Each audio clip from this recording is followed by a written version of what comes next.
Hi, Scott Machine Gun Dad. Welcome back to another episode of I've Got This Gun on the Wall. In this case, this was an auction purchase that came in with all the little 25s and 32s that have already been up on the channel.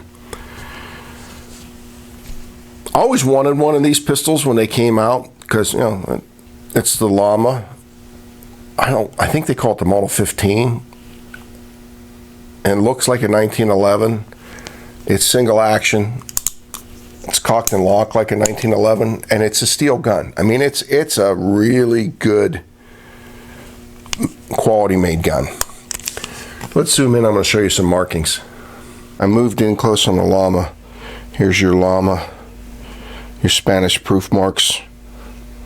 As you can see, the controls are basically 1911. A little rail on the top, Llama symbol on the plastic. Really not much to see.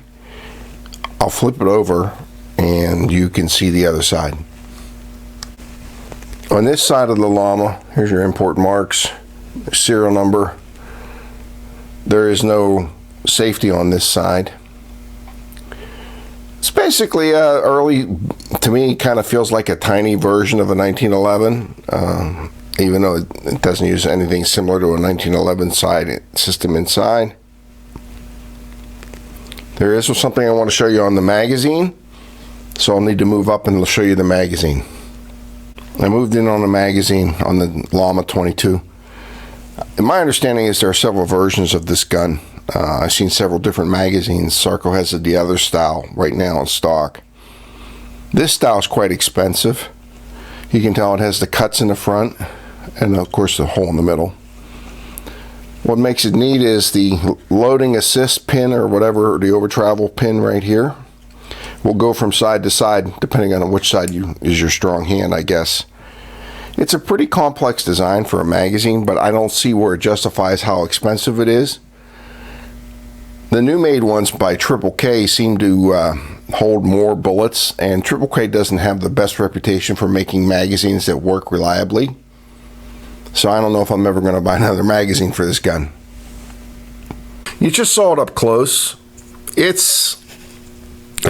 You can see it's a well-built gun, and it really wasn't that expensive.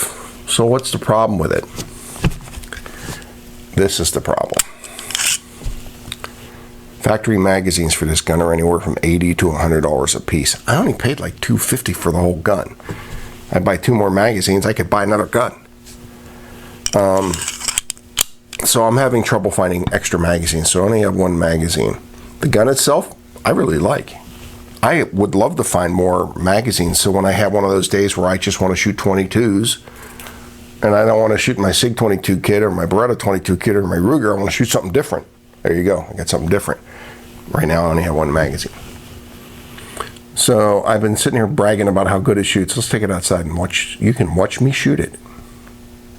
We're out here on the range. I have 8 rounds of Winchester, the old high velocity, super high velocity red box stuff. We tried to film this with Federal bulk pack. The first 2 to 3 rounds per magazine did not have enough power with the magazine pressing up against the slide to cycle it. The last 3 or 4 rounds would cycle the gun. So obviously this gun requires better than Walmart bulk pack. Let's see how it does with the Winchester. Boy, this is a nice feeling little gun.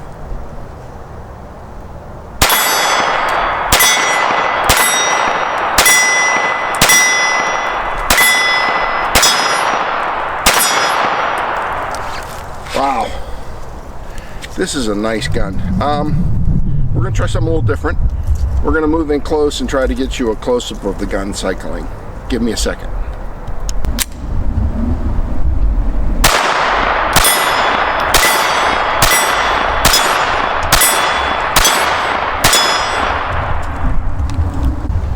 Hey, you just saw me shooting it. You just saw it up close. Magic of video, different shirt. Thanks for coming to watch another episode of I've Got This Gun on the Wall. In this case, it's my little Llama 22, which is a sweet shooting little gun.